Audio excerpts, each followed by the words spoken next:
I am, however, someone who struggles a lot with time management. And everything we do is measured in time.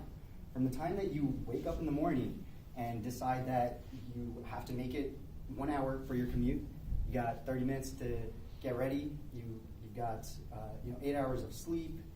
Everything we do, from the smallest thing to large tasks, we schedule out time. But I've often found myself constantly running out of time. And how many of you have, show of hands, watched Alice in Wonderland? All right, who remembers that little rabbit in Alice in Wonderland that's constantly checking his clock and running because he's late? That's me every morning. And one day I decided, why is this happening? What's going on? Why am I constantly out of time? And I sat down and decided, let's do a PIR. Show of hands, who knows what a PIR is? Okay, so at Atlassian here, we have something called a PIR, which is a post-incident review. So an incident is whenever something goes wrong, some outcome that you did not want happened, and now we want to go back and do a retrospective. So you review that incident, see how we can fix it. So I did a PIR, and in doing my PIR, in any PIR, there's 5 questions that you ask. It's 5 whys, right? You ask why. So the incident that I chose was me running late. So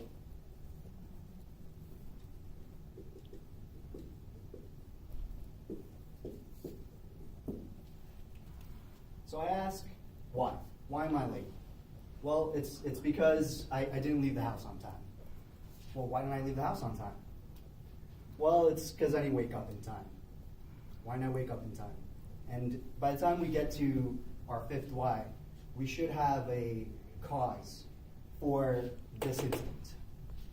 So why didn't I wake up in time? Well, it's because the night before, I was up all night, stressed about not having enough time to do all my work for the next day. And being up all night forces me to be late in the morning, and so this PIR got me to the point where I understood that the reason I'm constantly late in the mornings is because I'm not planning things out ahead of time. So two things actually came out of that. Number 1, planning ahead.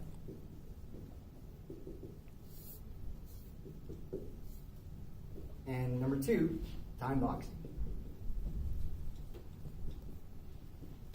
All right, so planning ahead was the easy part of it. That's just a matter of sitting down, knowing what's ahead on my schedule, and actually blocking time off for that, which is something I did not used to do. And I found that there were a lot of other people on my team that did do that. And I spoke to them, we communicated, and I found out that, hey, this is a technique that really helped them manage their time a lot better. And I said, let's go ahead and try this out for the next couple of weeks and see how that affects my performance. This is about a week and a half in, and it's going pretty well. I'm definitely much more aware of what I have to do and how much time I have to do it. And the second part, which personally I think is even more important than planning ahead, is time boxing things. One of the biggest issues that I get into is I'll get a task, something will happen, or it doesn't even have to be work related.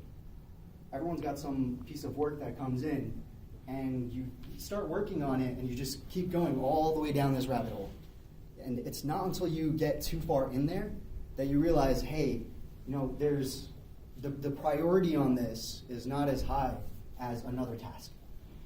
So understanding when new things that were not part of your plan, when new things come in, understanding and actively time boxing these things is a huge component of managing your time better.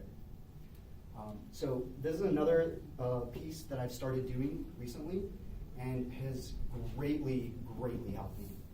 In the past week or so, I've started time boxing things very actively, very consciously, And I found that I'm not constantly running out of time.